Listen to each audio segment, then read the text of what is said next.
Queen Elizabeth II, born Elizabeth Alexandra Mary Windsor, on April 21, 1926, reigned as the Queen of the United Kingdom and other Commonwealth realms from February 6, 1952, until her passing on September 8, 2022. Her 70-year reign, the longest of any British monarch, witnessed transformative global changes and enduring personal service, shaping her as one of the most respected and iconic figures of modern history. Elizabeth was born in London to the Duke and Duchess of York, who later became King George VI and Queen Elizabeth.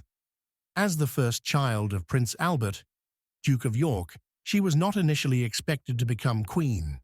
Her uncle, Edward VIII, was the direct heir to the throne.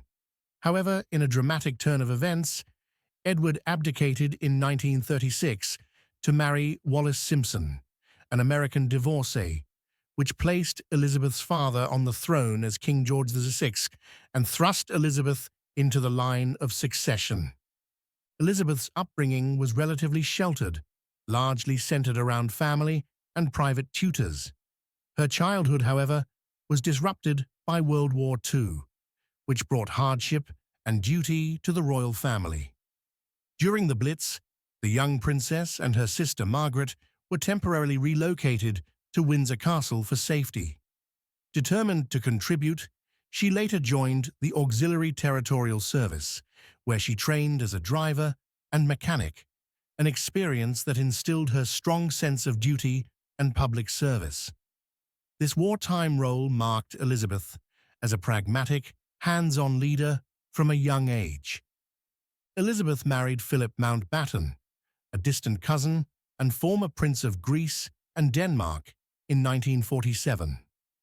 Their marriage was both a love match and a significant union of European royal lines.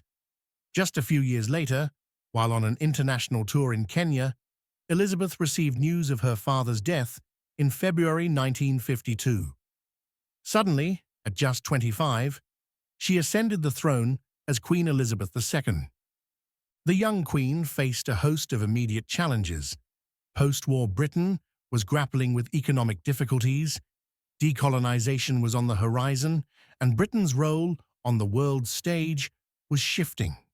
She undertook the mantle of monarch with dedication, committing herself to be a symbol of stability and continuity amid these upheavals. Elizabeth's coronation in 1953 was the first to be televised, a historic decision that brought the monarchy into the modern age and demonstrated her openness to adapting royal traditions. Elizabeth recognized the necessity for the monarchy to evolve. Under her reign, the royal family brand became more public-facing. She allowed, for instance, a 1969 television documentary, Royal Family, which provided an unprecedented look into the private lives of the Windsors. While this move was seen as a risky departure from traditional royal seclusion, it helped cement the family's popularity and relevance. However, modernization wasn't always smooth. Throughout her reign, Elizabeth faced difficult and often highly publicized events within her family, each of which became a test of her leadership. In 1992, a year she famously dubbed her Annus Horribilis, 3 of her children's marriages ended, and Windsor Castle suffered a devastating fire. These personal challenges coincided with a growing wave of public criticism and calls for the monarchy to better address the concerns of contemporary society. In a show of flexibility and willingness to meet the public halfway, Elizabeth undertook a variety of reforms. These included voluntarily paying income tax and reducing the civil list, a list of royal family members supported by public funds. These steps demonstrated her ability to blend tradition with necessary change, adapting to an era where transparency and accountability were increasingly demanded by her subjects. One of Elizabeth's most significant achievements was her role in fostering the Commonwealth of Nations. Initially the British Commonwealth, This association of independent states grew to encompass countries across Africa, Asia, the Americas, and the Pacific, largely former British colonies. Elizabeth served as a unifying figure, tirelessly advocating for cooperation among these nations. Her dedication to the Commonwealth was demonstrated through numerous visits to its member states, promoting solidarity and mutual respect. The Commonwealth was dear to her heart, as it allowed her to cultivate a global family of nations based not on colonial ties, but on shared goals and values. Her efforts were instrumental in creating an organization that transcended its colonial origins and evolved into a cooperative alliance. Her statesmanship was evident during moments of tension, as she navigated difficult issues like apartheid in South Africa, consistently promoting human rights, democracy, and equality. Perhaps the most challenging period of Elizabeth's reign in terms of public relations came during the 1980s and 1990s, largely due to the marriage and subsequent divorce of her son, Prince Charles, and Diana, Princess of Wales. The marriage, initially a fairy tale romance, devolved into a complex and bitter public spectacle, ultimately leading to a divorce that rocked the monarchy. Diana's untimely death in 1997 was a critical moment for the royal family, and particularly for Elizabeth. Public outcry against what was perceived as a lack of emotional response led the Queen to take unprecedented steps to reconnect with her subjects.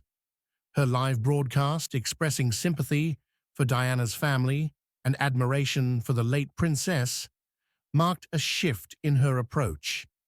This moment served as a wake-up call, emphasizing the need for the monarchy to be seen as both compassionate and connected to the people it served. In the 21st century, Elizabeth's role evolved further. Her legacy was cemented through milestones such as her Diamond Jubilee in 2012, marking 60 years on the throne, and her Platinum Jubilee in 2022, an unprecedented celebration of 70 years of service. Her status as an international figure grew. She met with presidents, prime ministers, and world leaders across generations, from Winston Churchill to Barack Obama and beyond, becoming a respected stateswoman in her own right.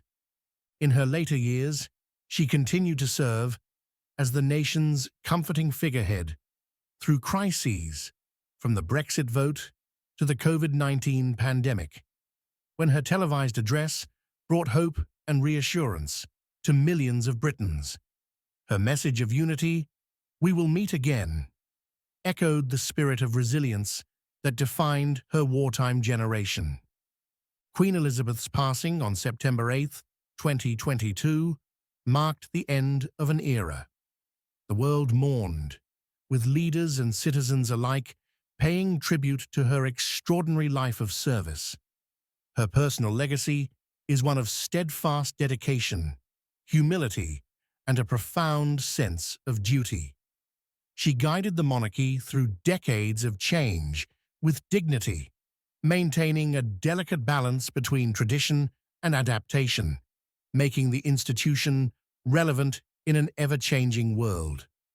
Her enduring influence on the monarchy, the Commonwealth, and global diplomacy is unlikely to be matched. Queen Elizabeth II will be remembered not only as a queen, but as a symbol of continuity, resilience, and service, embodying the values that made her both revered and beloved.